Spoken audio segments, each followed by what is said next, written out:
वर्तमान में देश में 3650 से अधिक प्राचीन स्मारक, पुरातात्विक स्थल और राष्ट्रीय महत्व का अवशेष है। इन सब का खुदाई होना चाहिए, खासकर उन सभी ढांचों का जो विवादित है, जो विवादास्पद है, उस सबका सबसे पहले होना चाहिए, ताकि लोग अपने ज्ञान का विस्तार कर सके। वास्तविकता और निष्कर्ष सबके सामने में रखिए। ऐसा नहीं कि खोदा पहाड़ और निकली चुईया वाला हिसाब हो। एक बात बताइए कि खुदाई चाहे सर्वेक्षण से आप लोग डरा तक आए हैं, कोनो कुकर्म किए हैं कि कोई और वजह है, कोई और बात है कोई? ये धर्मनिरपेक्ष देश में रह करके अगर ऐसा बात आप सोचते हैं तब महान है। इसका मतलब है कि आपको देश के प्रति आस्था और विश्वास नहीं है। धर्म को जानिए, कट्टरपंथी नहीं बनिए, सर्वधर्म संभाव रखिए। देखिए ऐसे आपको समझ में नहीं आएगा, मात्र दुइये वो एग्जाम्पल देंगे, हाँ उसी एग्जाम्पल में आपको सारा बात समझ में आ जाएगा। कि मान लिया जाए कि अगर एगो बाप का 4 गो बच्चा है और उसको धर्म पर जोड़िए या कर्म पर जोड़िए, जो इस पर आपको जोड़ना है जोड़ लीजिए।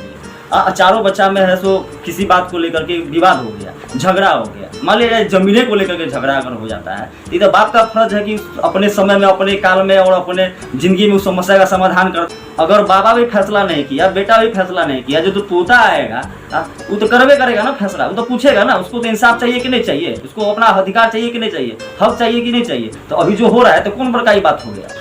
अब दूसरा एग्जाम्पल लीजिए बीपीएससी और यूपीपीएससी के परीक्षा का। हाँ, आप कोई परीक्षा में कोई प्रश्न पूछा जाता है, उसका आप आंसर, एक आदमी आंसर देकर कहता है ए, इसका आंसर होगा ए, दूसरा आदमी देकर क्या है बी। हाँ, अब बाद में क्या होता है, जब रिजल्ट जब आता है तो उसमें क्या होता है कि नहीं कि हाँ ए ऑप्शन भी सही है और बी ऑप्शन सही है। ऐसा क्या होता है? हाँ, जो एक आदमी जो पढ़ा वो अपने टाइम में पढ़ा, उसके अनुसार तो ए ऑप्शन होना चाहिए। दूसरा पढ़ा अपने टाइम में, उसका अलग सिलेबस था तो उसमें पढ़ा बी ऑप्शन, तो बी आंसर उनके आ गया। अब मामला यहाँ तक दोड़म वाला स्थिति हो गया और उस पर केस हो गया, क्वेश्चन में जो है सो कैंसिल हो गया। तो ऐसा हुआ है कि नहीं हुआ है? कई बार ऐसा हुआ है। काहे कि स्टेट के सिलेबस में कुछ और बात, एनसीईआरटी के सिलेबस में कुछ और बात, ये राइटर ये लिखा, वो राइटर ये लिखा। पब्लिशर का तो बातें हटा दीजिए आप, लेकिन मेन मुद्दा यह है कि जो भी बात है, जो भी वास्तविकता है, वो उसको जानने का सबको अधिकार है, वो सबके सामने में होना चाहिए। नहीं तो ऐसे ही डोल डम वाली स्थिति में रह जाइए। जो भी हमारी देश के सभ्यता और संस्कृति,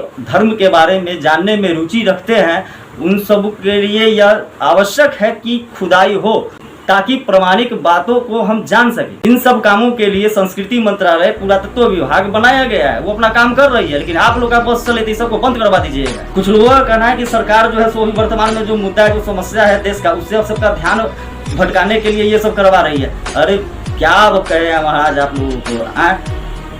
क्या आपको अपना यह अधिकार नहीं है कि अपने देश के इतिहास के बारे में जान सके, सभ्यता और संस्कृति के बारे में जान सके, धर्मो रक्षित या रक्षिता?